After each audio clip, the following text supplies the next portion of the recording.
Hello everyone, welcome to the object identification technique part 2. Okay, in the previous video, while running this particular script, we are getting this error, right? Exception we are getting, not the error, exceptions. What is the exception it is saying actually? It is saying this org.openkey selenium element not intractable exceptions. It means element is I am trying to whatever the element you are saying this btnk I am trying to find that element with the help of the selenium driver. I am trying to click it but I couldn't find it.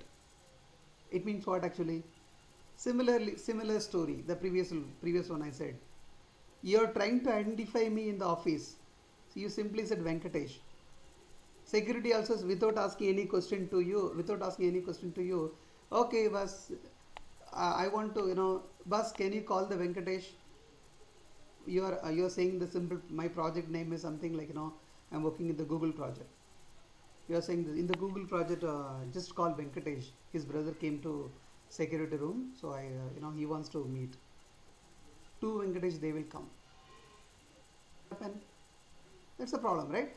You are trying to meet me only, so unnecessarily we are pulling one more also. That is the problem here. So what we need to do? We need to identify the elements uniquely. In these cases, we cannot perform the operation properly. That the same problem here also. Why the same problem here? BTNK. What is a BTNK? Right click here, inspect BTNK.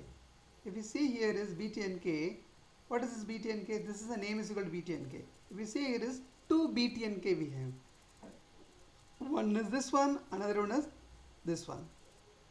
So that's the problem. DOM, right? In the HTML DOM, we could find it two BTNK. So in this case is our locator strategy. What it is saying?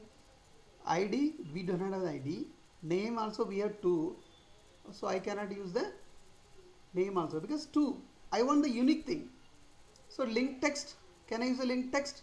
Let's see. Do we have this is the link text or not? This is not the link text. Right? Let's see. It's a link text or not. This is not the link text. There is no anchor tag here, right? Anchor tag if we find, then that's a link text. So whenever it is failing, this is also failing. Right? What about this one? Tag name. Do we have the tag name here? Yes, we have input tag. This is the input tag, right? If I go to the input tag, there are so many input tag here. It is showing around 12 matching. Right? Again, that's a problem. So this also won't work. What about the class name? Oh, let's go for the class name. Let's see here. What is the class name here? This one. Let's see.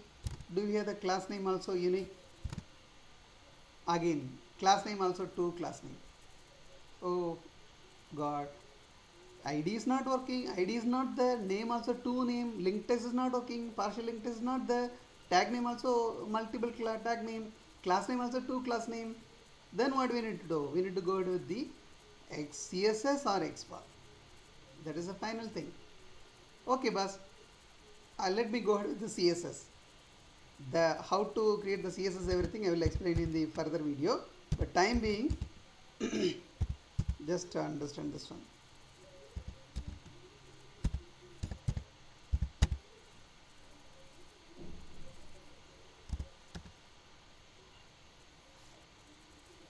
BTNK, right?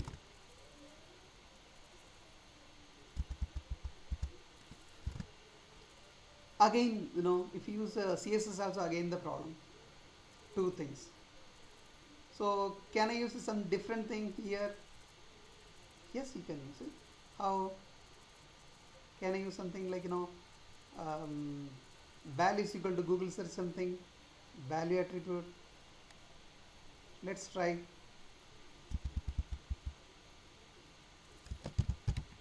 Value is attribute.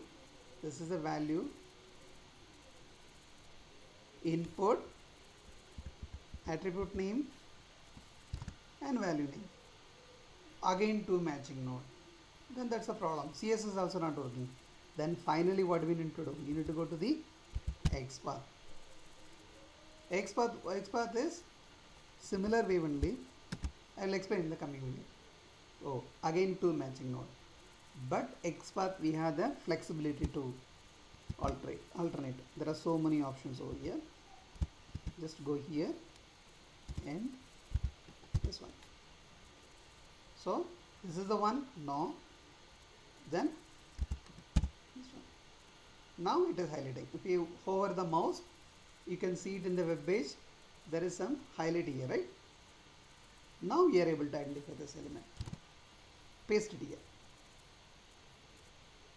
Okay, and you need to change this locator also. What is that actually? This is XPath.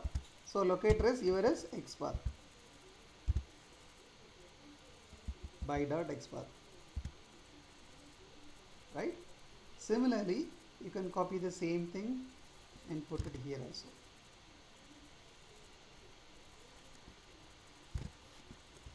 Now let's run both the program. How can we run into both the program? Yesterday I told, right? We need to go to the suite and we need to test.xml and we need to run.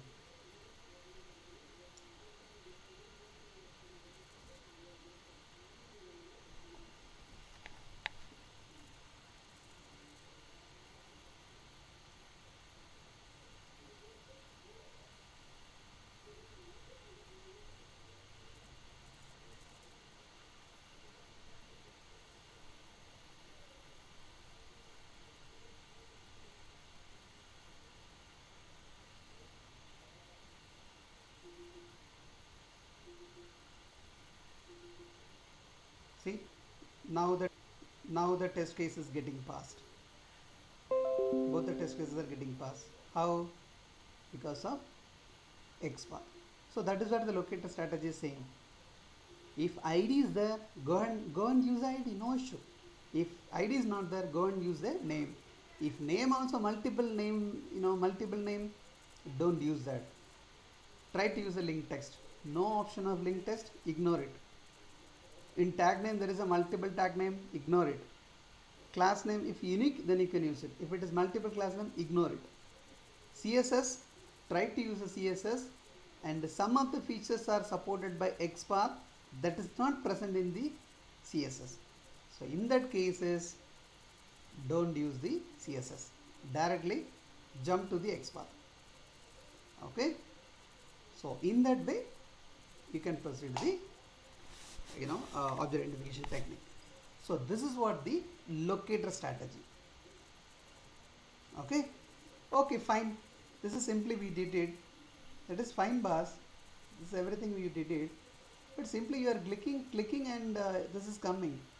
But I want to verify whether it is it is really returning this Selenium School by Venkatesh Google search. This page is really returning or not. Whether it is opening in the Google only or not. I want to verify. How can we verify it actually? That will do that. String expected result is. What is the name? Selenium. Whenever you are searching, it should come like this. Then Google search. That should display in the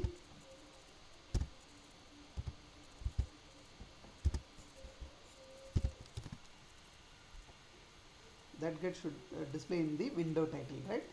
The browser title. That is expected. And application also displaying the same one or not. Let's see that. Okay, string actual result. Driver. How can we get this title? How can we get the runtime title here? With the help of get title method. Driver dot get title.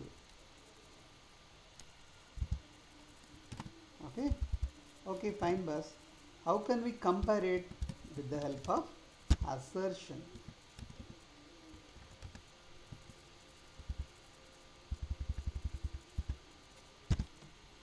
With the help of assertion. If you hover the mouse also, it will say lot. It will say lot of options. You can compare the boolean, string, everything. Okay.